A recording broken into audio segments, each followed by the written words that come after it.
Hello, I'm Adrian Ashton. I support community businesses of all types with a wide range of issues that they may be struggling with.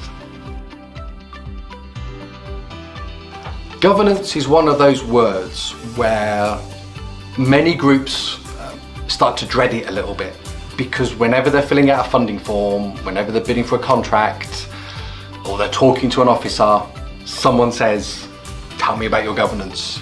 And we all panic a bit and we go, well, we have a board of trustees, or we have these directors and we do meetings, is that enough?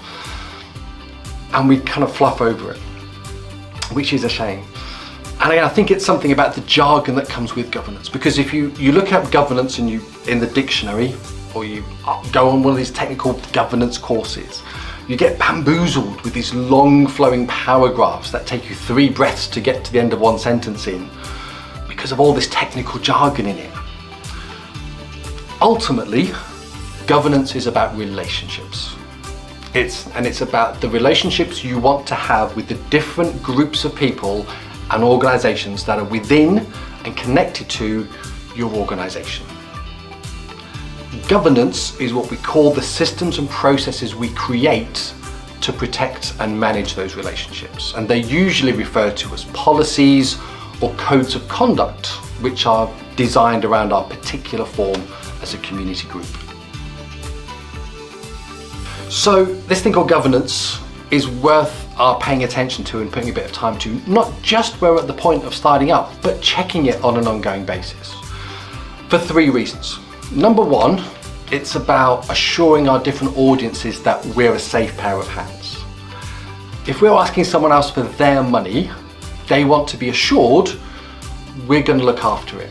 We're going to spend it safely. And that means we've got systems, processes, policies in place to make sure that happens properly. We have a governance system that means they can trust us. The second reason is about when things go wrong.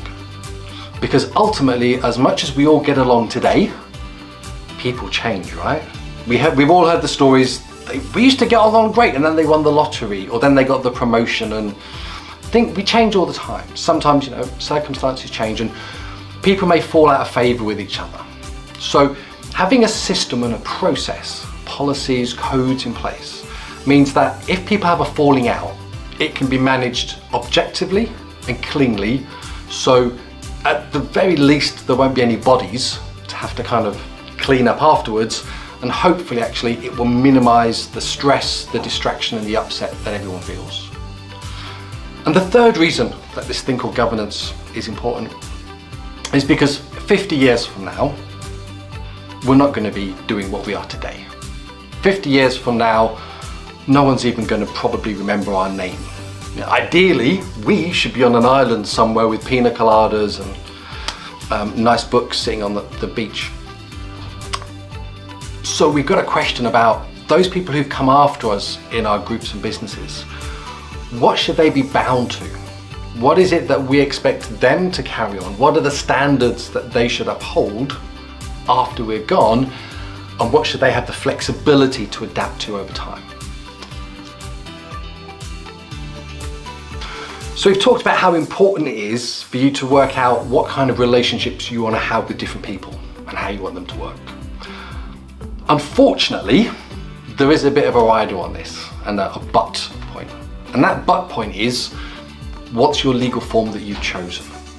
Because depending on the legal form you've chosen for your organization, that may come with some preset rules for things you have to do or not do within your governance. For example, if you are a charity, then as a general rule, if you've got someone who's benefiting from the charity because they're getting paid as an employee, or they're a direct recipient of the services, then they shouldn't really be on the board of trustees. There's workarounds to these sorts of things, but as a general rule, so that again is already setting a hard line of you can't have that in your governance. But if you wanted something that said actually anyone in our community who has an interest in us, anyone who's put money into us, who uses us, should be able to be part of anything in the organization, then a cooperative structure is explicitly designed to enable that and to encourage it. So always check with your legal form as a starting point when you're thinking about your governance. It may be as well that there are codes of governance that have been developed for your type of venture as well. And there are links to these on the website and the resource pages here at Bolton CVS.